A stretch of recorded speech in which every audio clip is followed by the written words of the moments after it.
postal, de forma completa, el número telefónico, el número de fax, la dirección electrónica. Y en el caso de los colegios profesionales se podrán también indicar como datos la pertenencia al grupo, el número de colegiado, la fecha de incorporación y la situación de ejercicio profesional.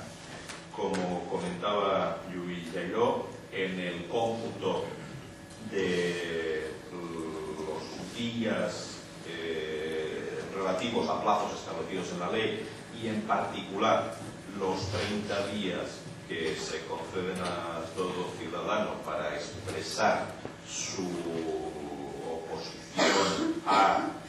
o su negativa a ceder su consentimiento para el tratamiento de sus datos personales, esos 30 días van a tener un cómputo conforme a días hábiles que planteará, consideramos, unas facilidades que ya han sido comentadas con anterioridad.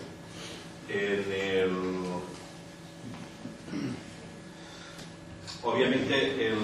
reglamento reproduce y establece unas obligaciones concretas relativas al deber de acreditar el cumplimiento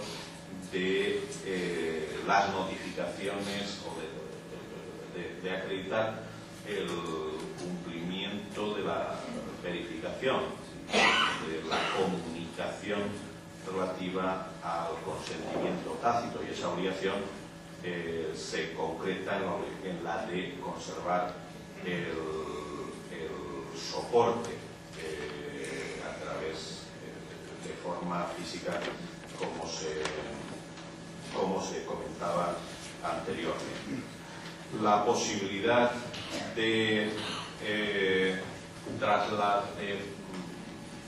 recabar el consentimiento tácito, también como novedad del reglamento, se extiende a se explicita y extiende a los servicios de información periódica o reiterada o de facturación periódica. Obviamente, en todas sus manifestaciones el reglamento va a imponer el principio de gratuidad como principio a través del cual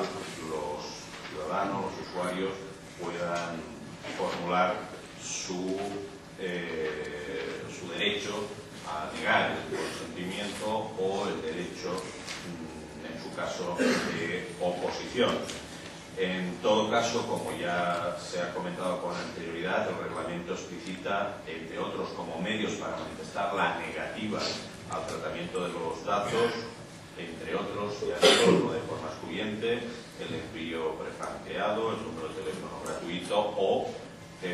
los servicios de atención al público con los que puedan contar las empresas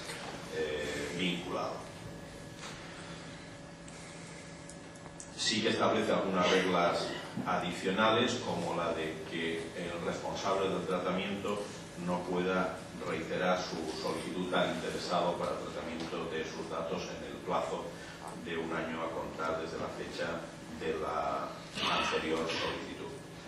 Hay referencias concretas en sede de obtención del consentimiento a los menores y también al consentimiento que se pretende recabar en el marco de una relación contractual para fines no relacionados directamente con esta. En el primer supuesto, en el de los menores, el criterio final del reglamento va a ser el de admitir que el mayor de 14 años pueda directamente expresar su consentimiento de forma directa, salvo que exista algún tipo de restricción por parte de la legislación general, porque puede estar sometido a algún tipo de restricción en su patria y por lo tanto se requiera el conocimiento de quienes ostentan la patria potestad o la tutela, y hay algunas restricciones adicionales dirigidas a impedir la obtención de datos relativos a otros miembros de la familia del menor, como pueda ser la de la profesión de padres o información económica. Esos datos obviamente únicamente con el consentimiento directo y expreso de los progenitores podrán obtenerse. Sí que podrán obtenerse, como decía, en el supuesto de los mayores de 14 años, y algunas reglas adicionales afectarán obviamente a la necesidad de que al menor se le informe con un lenguaje fácilmente comprensible, a que quien pretenda recabar su consentimiento compruebe de forma efectiva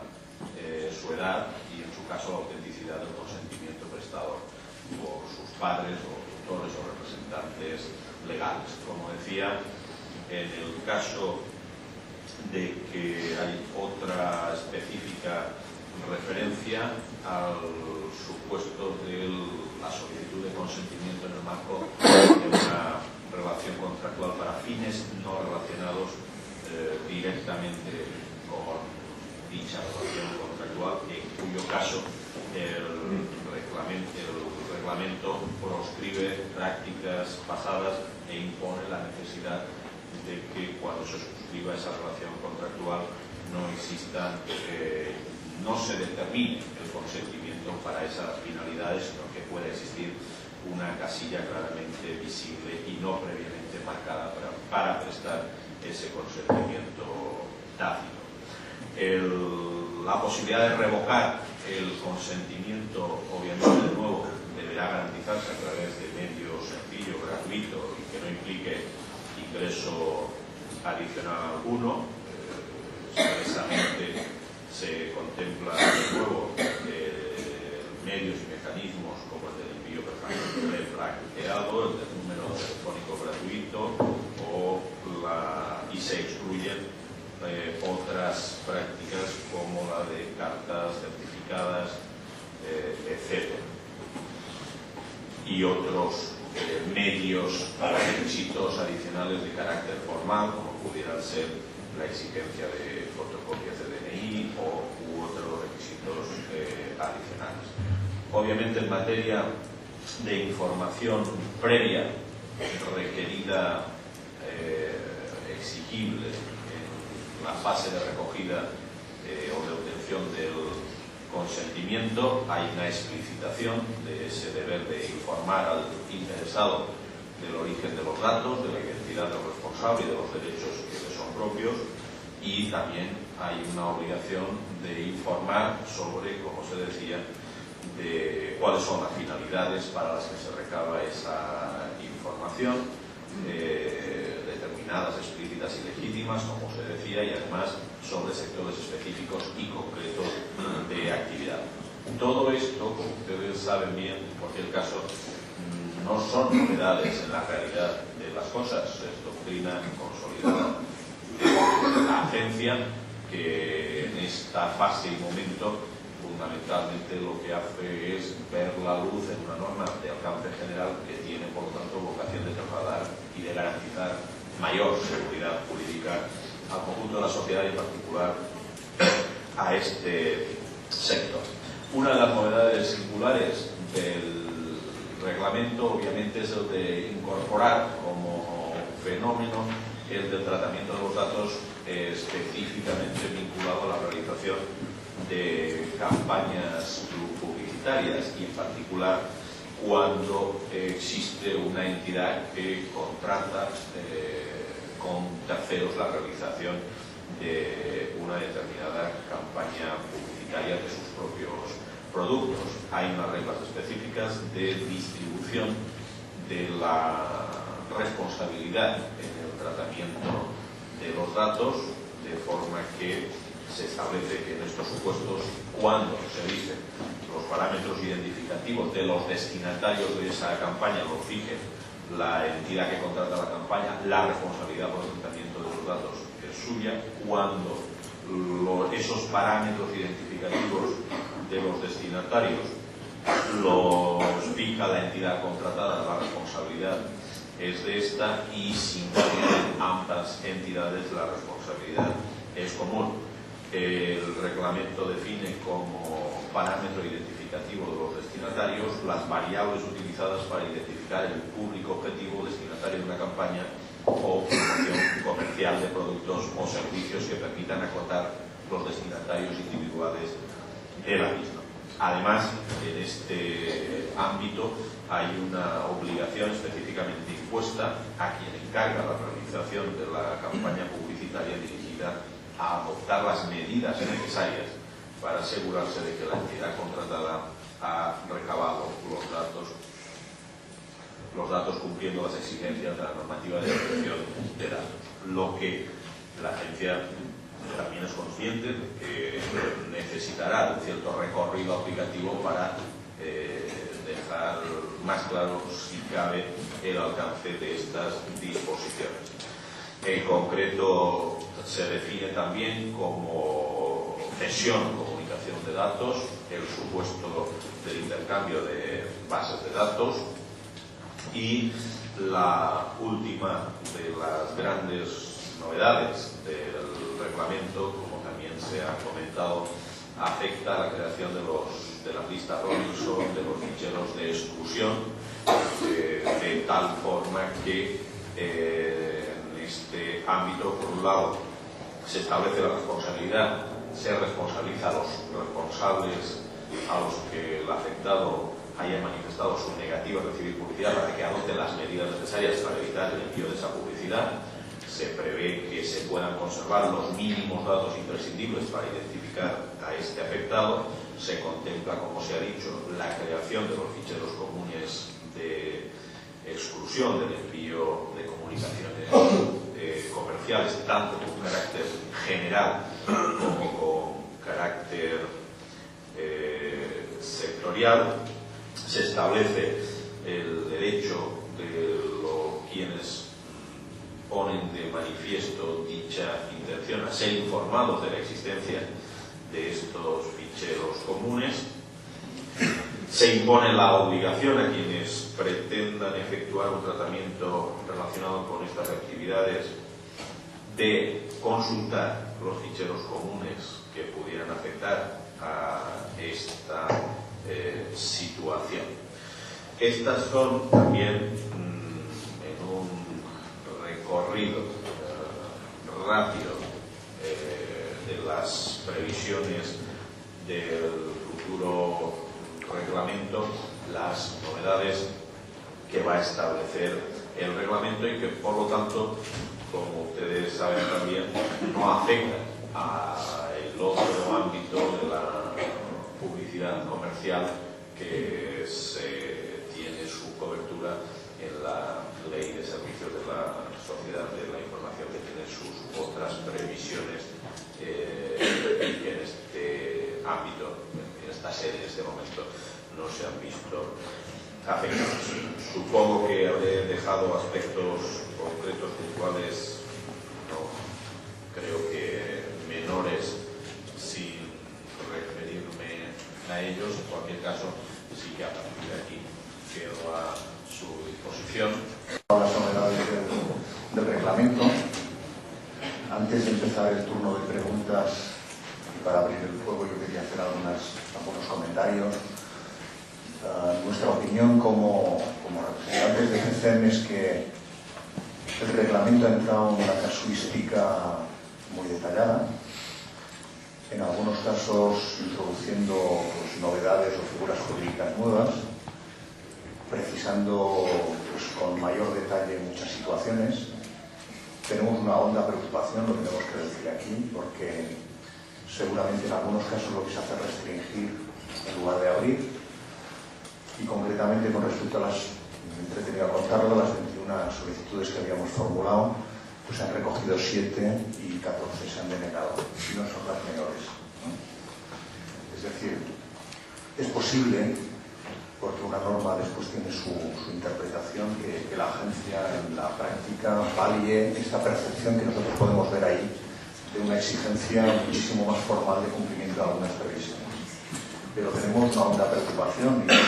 no es nuevo, y a la agencia se lo hemos trasladado en su momento, y y por la televisión. Una de las preguntas que quería formularle a don Artemio Rayo antes de empezar el turno de preguntas es si se ha recogido en el texto definitivo la fecha de entrada en vigor para darnos tiempo a adaptarnos a esta nueva norma que va a tener, pues evidentemente, nuevas exigencias y que va a poner muchísima tensión en nuestras organizaciones para adaptar las formas en las que tenemos que recabar el consentimiento, las formas en que tenemos que comunicar, las formas en que tenemos que consultar ficheros de exclusión. En definitiva, si está prevista algún espacio suficiente o razonable entre el momento en el que el Consejo de Ministros apruebe el reglamento y que, pues bueno, que no sean los 20 días, que si no dice nada, pues nos pondría seguramente una garantía de incumplimiento al día siguiente de su entrada en vigor. Sí, en principio hay una previsión de ampliar ese plazo algunos meses, que en cualquier caso, como también es el Consejo de Ministros, sí, me parece un tema singularmente relevante en esa sede de cerrar los tiempos de efectiva aplicación de la norma en relación con su aprobación y publicación en el Boletín Oficial del Estado. Concretar ahora cuántos meses será, pues sería un poco excesivo, pero la propuesta prevista era la de dar algunos meses de cadencia complementaria a la aplicación para su efectiva aplicación en general, ya no solo en relación con la previsión de transitorias en ámbitos y sectores concretos y en previsiones determinadas, como la de la aplicación de medidas de seguridad, etc. Esa es obviamente otra cuestión. El reglamento, en términos generales,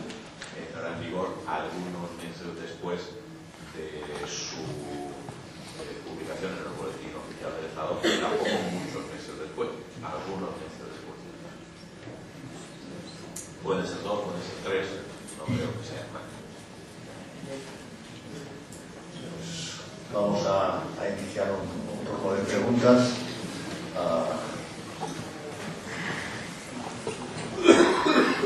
Si quieren que las hagan de viva voz. Sí. No se ha hecho ninguna referencia a la aplicación del papel, digamos, del formato, digamos, a la aplicación de la ampliación, digamos, de la ley de protección de datos al formato no electrónico. Sí. Quería saber... No la he hecho una mera mención concreta y general al hecho de que el reglamento va a dejar claro la aplicación general de la normativa de protección de datos y en particular de todo el sistema de medidas de seguridad a los ficheros manuales, a los tratamientos, a los ficheros, a las bases de datos de carácter manual o físico. Como decía antes, este es obviamente una novedad relevante en el conjunto de la aplicación de la normativa de protección de datos, especialmente relevante para sectores económicos como son las pymes, las pequeñas y medianas empresas, y la fundamental, digamos, aportación del reglamento es la de, por un lado, definir qué entender por fichero manual y por lo tanto a qué se le va a aplicar la normativa de protección de datos, y por otro lado el de establecer la generalización de las medidas de seguridad a todo tipo de ficheros. En el primer caso, la definición pretende poner de relieve que se identificará como tal fichero manual el conjunto ordenado, estructurado de información que permite una identificación de persona física por medios no desproporcionados, una definición dirigida a hacer posible la identificación de un conjunto de supuestos que puede ser inmenso de qué entender por fichero manual. Y en segundo lugar, como decía, la generalización de las medidas de seguridad que se establecerán, seguirán aplicándose a los ficheros manuales en 3 niveles. En los 3 niveles que existían hasta el momento para los ficheros y tratamientos automatizados, con una adaptación básicamente de esas medidas de seguridad al entorno físico o manual, pero que en la práctica se reproducen las que existían ya para automatizar.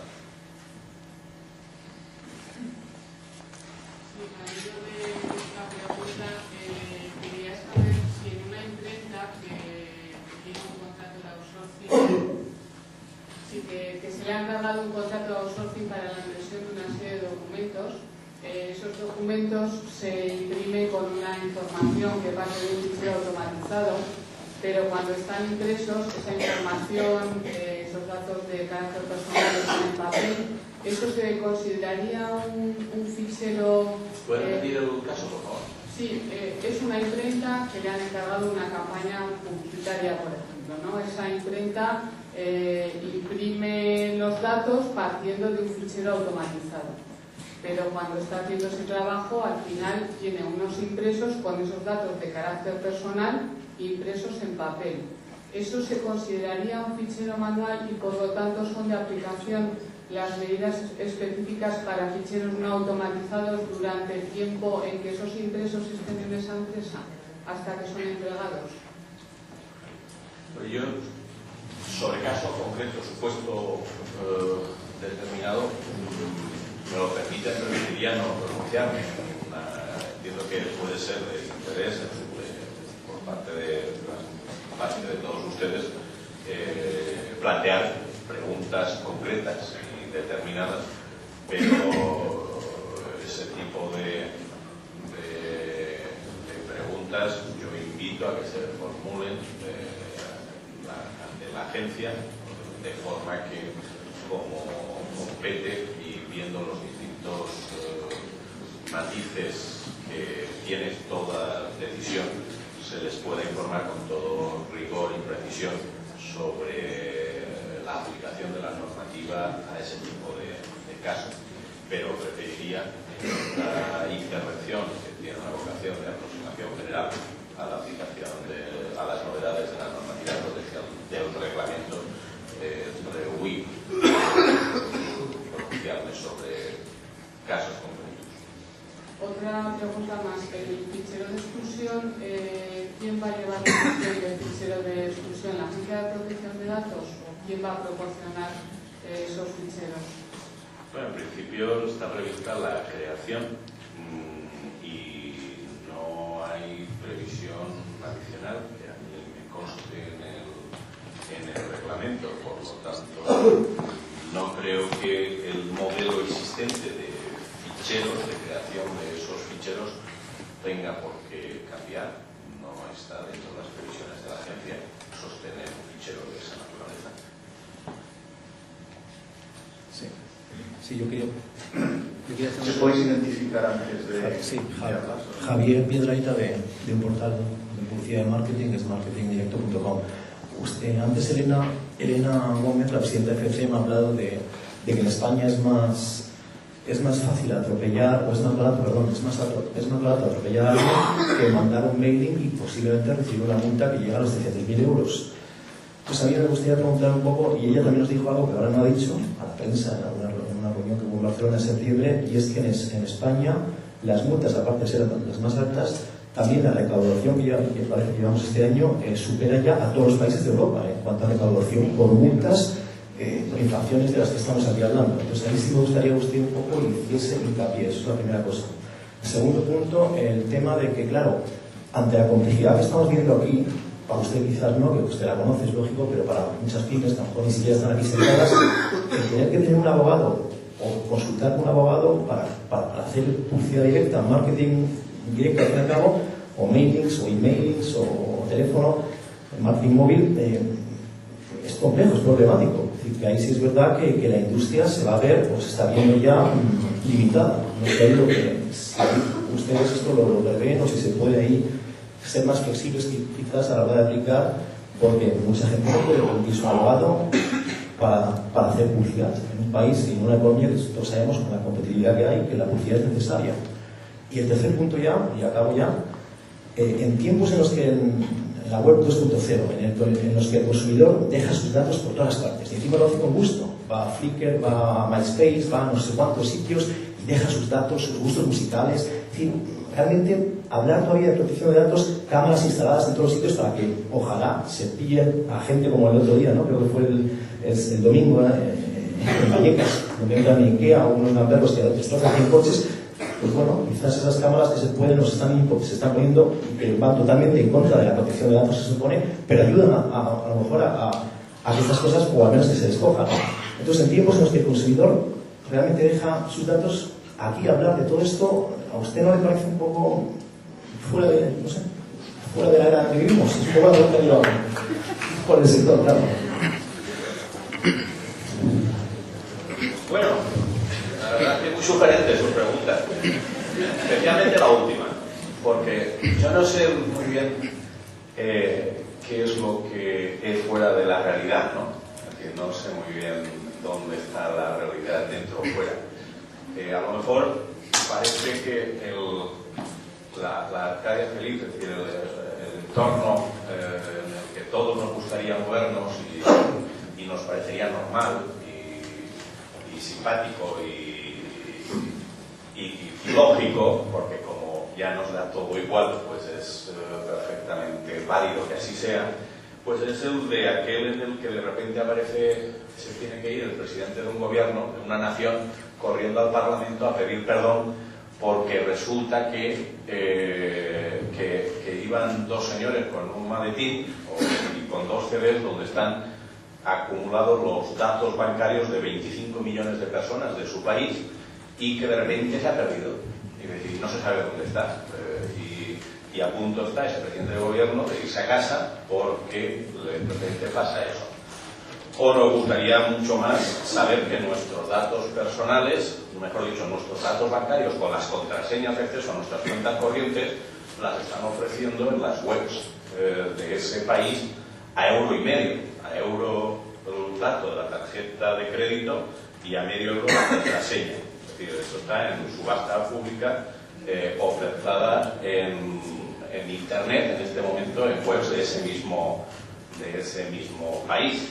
Y las de un juez del propio Tribunal Supremo, etcétera, etcétera. A lo mejor ese es el sistema y el entorno en el que todos nos podríamos sentir más cómodos, con el del gimnasio donde uno va, no solo gimnasio, sino el vestuario, pues haya unas cámaras por si acaso nos roban la cartera. Es decir, todo eso puede ser un entorno que a todos que podría parecer más lógico y más normal a la altura y a la realidad de los tiempos. Yo creo que afortunadamente el legislador español capta, reproduce lo que la sociedad en su conjunto piensa y siente y lo transforma en norma general, y lo transforma en ley. Y a la agencia lo único que le queda es aplicar esa ley, que es lo que hace. Sobre las otras dos preguntas, cuestiones que ha planteado,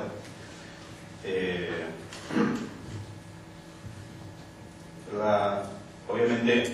la primera y principal es la de las multas, la del régimen sancionador. La agencia el año pasado impuso 24,4 millones de euros en multas. Este año habrá impuesto un número similar, abrió más de 1.300 inspecciones, impuso más de 300 sanciones, declaró infracciones de las administraciones públicas, tiene un régimen sancionador exigente. Lo que a lo mejor no sabe todo el mundo, y me parece que sería honesto que se cuente todo, y toda la verdad es que cuando se aplica ese régimen sancionador, las multas que impone la agencia, una estadística fácil pondría de relieve que 99 de cada 100 sanciones que se imponen, o 9 de cada 10 sanciones que se imponen, lo son del suelo del tipo infractor que prevé la normativa. Dicho en otras palabras, de cada sanción de entre 600 a 60.000 euros, de cada 9 de cada 10 son de 600 euros. De cada sanción de entre 60.000 y 300.000, 9 de cada 10 son de 60.000 euros. Y cada sanción de entre 300 y 600.000 euros, 9 de cada 10 no, porque no sé,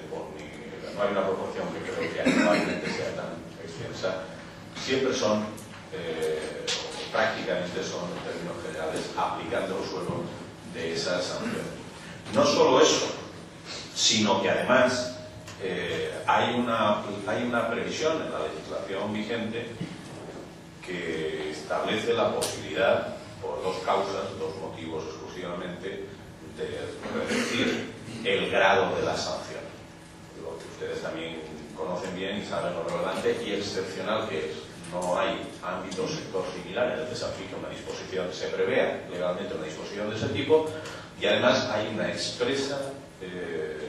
manifestación de la Audiencia Nacional dirigida a hacer una aplicación excepcional, porque excepcional es esa previsión de esa posibilidad. Y yo invito también a que se cuente, digamos, la verdad de la aplicación de esa previsión legal, que si somos honestos se constatará que hay un intento también por hacer, por adaptar esa normativa y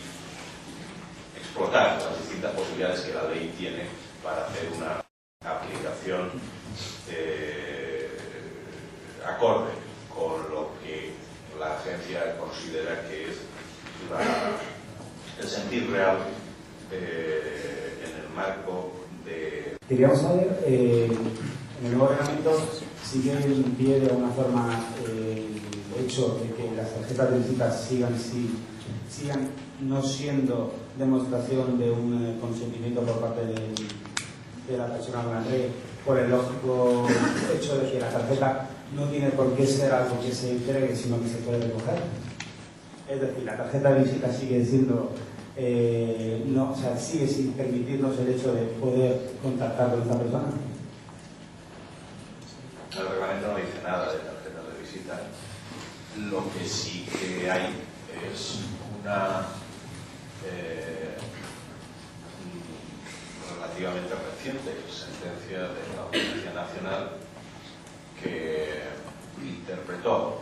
el alcance del concepto de envío masivo de correos electrónicos no deseados, obviamente por lo tanto de otro entorno o ámbito, producidos a partir de la obtención de esos datos personales recogidos en tarjetas de visita. Lo que hay es una interpretación, como digo, del concepto de dato masivo, de envío masivo, y lo que hay son algunas consideraciones, algunos considerandos en esa sentencia de la Audiencia Nacional que obligan, en mi opinión,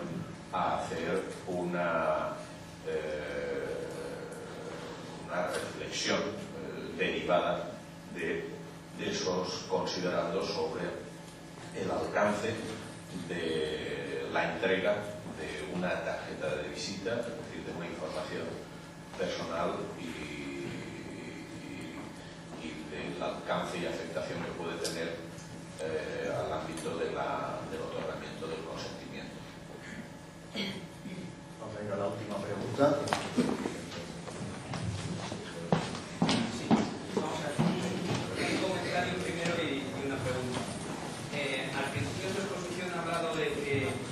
Que había determinadas prácticas, como por ejemplo lo de las llamadas intempestivas, que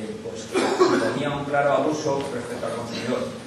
Mi comentario es, yo entiendo que ahí un poco tiene que ver con la materia de protección de datos, un problema de prácticas comerciales, y desgraciadamente lo que se está produciendo en muchos casos es que,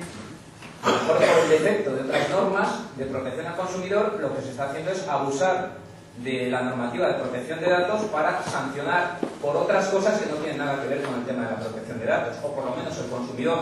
acude a esas soluciones sin que realmente ese sea el problema ni la cuestión que le hace ver vulnerados sus derechos, porque sus derechos de protección de datos en absoluto se ven vulnerados porque alguien, incluso con una llamada sin conocer el destinatario, haya efectuado una llamada. Eso es el comentario. Por otro lado, respecto al reglamento que ha comentado, se ha indicado que habría una prohibición de volver a efectuar la solicitud dentro del año siguiente a haber solicitado al cliente que no quería recibir publicidad. No termino de entender muy bien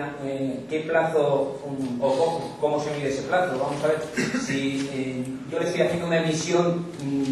periódica al cliente y le estoy informando de que en cualquier momento puede ejercer su derecho de oposición, lo lógico es que se lo ponga a disposición cada vez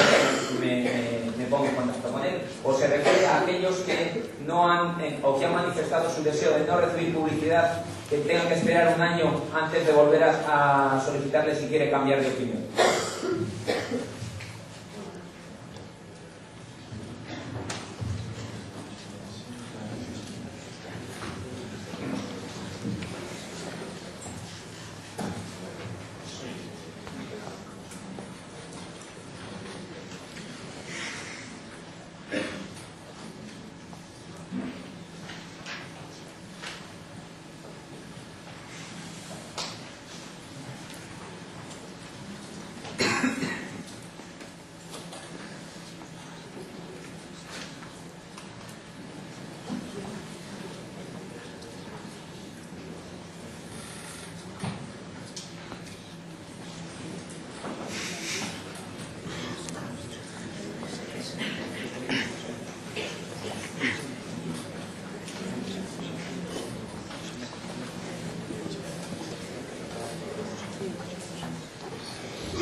La previsión es que no puede reiterarse esa solicitud para la misma finalidad que va a contar de la fecha de la anterior solicitud, en el supuesto en el que se pretende recabar el consentimiento tácito de un ciudadano. Creo que la respuesta en principio no plantea mayor duda. Respecto de la primera cuestión que ha planteado, sí que yo comparto parte de la consideración que usted ha hecho. Hay una realidad que es una realidad social que se traduce en una sensibilidad de los ciudadanos respecto de determinadas prácticas que tienen que tener respuesta, si la tienen que tener, y los poderes públicos así lo consideran, en otros ámbitos que no son la normativa de protección de datos, derecho del consumo, derecho de la publicidad, es decir, otros entornos y otros sectores. Pero no dude de que hay muchas denuncias y muchos medios de comunicación que se dirigen a la Agencia Española de Protección de Datos para denunciar ese tipo de conductas, identificando en esta autoridad una autoridad también garante de ese tipo de conductas. Si la agencia impone dicta algún tipo de resolución al respecto, yo creo que tampoco es a dudarlo que lo hará en una estricta aplicación de la normativa de protección de datos. Es decir, si se plantea el supuesto, yo no tengo duda de que el supuesto que antes he planteado era más bien un llamamiento a un sector determinado, a la sensibilidad de un sector determinado, a saber y ser conscientes de que tienen en ello, en este ámbito, focalizado otro problema, que o se modulan las conducta o comportamientos de protección comercial, puede haber otras dificultades que no vendrán de la normativa de protección de datos, salvo que obviamente el dato personal que permite la realización de esa llamada no se haya obtenido de forma ilegal, que en algunos casos también es el supuesto. Tampoco, por lo tanto, es inevitable que se produzca también cierta confusión. Lo que, repito, no quita para que la agencia, si resuelve o sanciona, será porque se haya probado que ha habido un tratamiento ilícito de los datos de ese usuario, aunque, ya digo, la primera parte comparto con ustedes la consideración de que en principio esa conducta no es un problema de protección de datos, pero sí de afectación a la privacidad de las personas dentro del concepto amplio de privacidad personal o familiar, que no es a lo que está llamado a preservar o garantizar la Agencia de Protección de Datos, pero que en el momento en que se produzca una demanda creciente de respeto a ese espacio, habrá previsiones que acotarán ese tipo de conducta. Muy bien, pues para concluir la intervención que ha hecho don Artemio Rayo, director de la agencia, que le agradecemos extraordinariamente que haya tenido la amabilidad de presentarnos el nuevo reglamento, pues concluimos esta primera parte de la sesión y os pedimos pues disponibilidad para que a las 12 en punto podamos empezar de Sitio postal, forma completa, el número telefónico, el número de fax, la dirección electrónica, y en el caso de los colegios profesionales se podrán también indicar como datos la pertenencia al grupo, el número de colegiado, la fecha de incorporación y la situación de ejercicio profesional. Como comentaba Lluís Jairó, en el cómputo de los días relativos a plazos establecidos en la ley y en particular los 30 días que se conceden a todo ciudadano para expresar su oposición o su negativa a ceder su consentimiento para el tratamiento de sus datos personales, esos 30 días van a tener un cómputo conforme a días hábiles que planteará, consideramos, unas facilidades que ya han sido comentadas con anterioridad.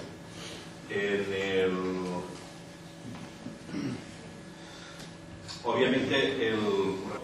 de un año a contar desde la fecha de la anterior solicitud. Hay referencias concretas en sede de obtención del consentimiento a los menores y también al consentimiento que se pretende recabar en el marco de una relación contractual para fines no relacionados directamente con esta. En el primer supuesto, en el de los menores, el criterio final del reglamento va a ser el de admitir que el mayor de 14 años pueda directamente expresar su consentimiento de forma directa, salvo que exista algún tipo de restricción por parte de la legislación general, porque está sometido a algún tipo de restricción en su patria y por lo tanto se requiera el consentimiento de quienes ostentan la patria potestad o la tutela, y hay algunas restricciones adicionales dirigidas a impedir la obtención de todas sus manifestaciones. El reglamento va a imponer el principio de gratuidad como principio a través del cual los ciudadanos, los usuarios puedan formular su derecho a negar el consentimiento o el derecho, en su caso, de oposición. En todo caso, como ya se ha comentado con anterioridad, el reglamento explicita, entre otros, como medios para manifestar la negativa al tratamiento de los datos, entre otros, ya digo, de forma excluyente, el envío prefranqueado, el número de teléfono gratuito o los servicios de atención al público con los que puedan contar las empresas vinculadas. Sí que establece algunas reglas adicionales, como la de que el responsable del tratamiento no pueda reiterar su solicitud al interesado para el tratamiento de sus datos en el plazo relativos a otros miembros de la familia del menor, como pueda ser la de la profesión de padres o información económica. Esos datos, obviamente, únicamente con el consentimiento directo y expreso de los progenitores podrán obtenerse. Sí que podrán obtenerse, como decía, en el supuesto de los mayores de 14 años, y algunas reglas adicionales afectarán, obviamente, a la necesidad de que al menor se le informe con un lenguaje fácilmente comprensible, a que quien pretenda recabar su consentimiento compruebe de forma efectiva su edad y, en su caso, la autenticidad del consentimiento prestado por sus padres o tutores o representantes legales. Como decía, en el caso de que hay otra específica referencia al supuesto de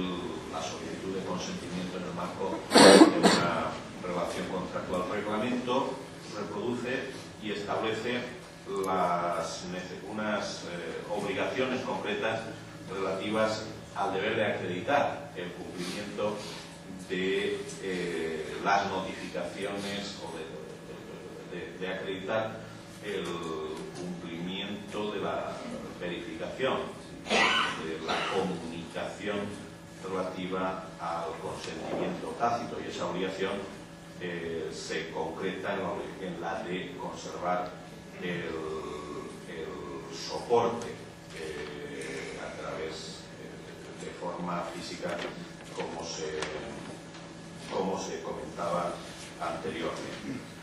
La posibilidad de recabar el consentimiento tácito, también como novedad del reglamento, se extiende a se explicita y extiende a los servicios de información periódica o reiterada o de facturación periódica. Obviamente, en